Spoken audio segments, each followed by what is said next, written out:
Hi, boys and girls. Today in Charlotte's Web, we are going to read a chapter called Bad News. Chapter 7, Bad News. Wilbur liked Charlotte better and better each day. Her campaign against insects seemed sensible and useful. Hardly anybody around the farm had a good word to say for a fly. Flies spent their time pestering others. The cows hated them. The horses detested them. That is a word that means they really hated them. And the sheep loathed them. That is another word that means really hated. Mr. and Mrs. Zuckerman were always complaining about them and putting up screens. Wilbur admired the way Charlotte managed. He was particularly glad that she always put her victim to sleep before eating it. "It's real thoughtful of you to do that, Charlotte," he said. "Yes," she replied in her sweet musical voice. "I always give them an anesthetic so they won't feel pain. It's a little service I throw in.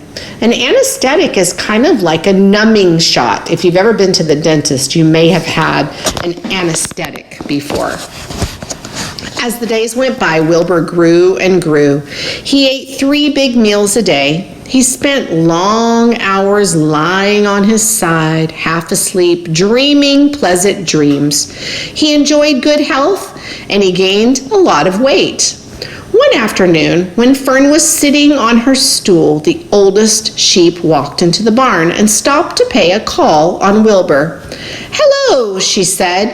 "Seems to me you're putting on weight." "Yes, I guess I am," replied Wilbur. "At my age, it's a good idea to keep gaining." "Just the same, I don't envy you," said the old sheep. And envy means that you would be jealous of someone, but the sheep does not envy Wilbur.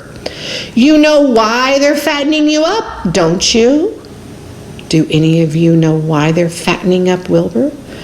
"No," said Wilbur.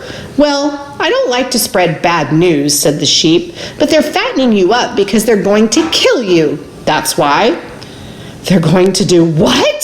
screamed Wilbur. Fern grew rigid on her stool. That means she sat up very still. "Kill you. Turn you into smoked bacon and ham," continued the old sheep. "Almost all young pigs get murdered by the farmer as soon as the real cold weather sets in. There's a regular conspiracy around here to kill you at Christmas time. Everybody is in on the plot. Lurvy, Zuckerman, even John Arable." "Mr. Arable?" sobbed Wilbur. "Fern's father?" "Certainly. When a pig is to be butchered, everybody helps. I'm an old sheep, and I see the same thing, same old business, year after year. Arable arrives with his .22, shoots the... "Stop!" screamed Wilbur. "I don't want to die. Save me, somebody, save me." Fern was just about to jump up when a voice was heard. "Be quiet, Wilbur," said Charlotte, who had been listening to this awful conversation. "I can't be quiet," screamed Wilbur, racing up and down. "I don't want to be killed. I don't want to die. Is it true what the old sheep says, Charlotte? Is it true they are going to kill me when the cold weather comes?"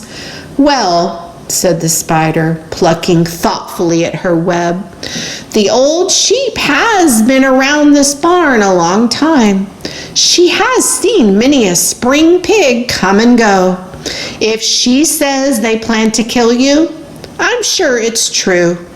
It's also the dirtiest trick I've ever heard of. What people don't think of."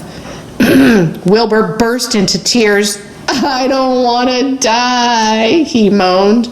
"I want to stay alive right here in my comfortable manure pile with all my friends. I want to breathe the beautiful air and lie in the beautiful sun." "You're certainly making a beautiful noise," snapped the old sheep. "I don't want to die," screamed Wilbur, throwing himself to the ground. "You shall not die," said Charlotte briskly. "What? Really? Cried Wilbur. Who's going to save me? I am, said Charlotte. How? Asked Wilbur. That remains to be seen, but I am going to save you, and I want you to quiet down immediately. You're carrying on in a childish way. Stop your crying. I can't stand hysterics. You may have heard someone say, you are being hysterical. That means crazy. You're acting crazy. That's what hysterics means. The end for today, boys and girls. Stay tuned for the next chapter, chapter 8, tomorrow. Don't forget to go to your Google slide presentation and respond to this chapter today. Thank you.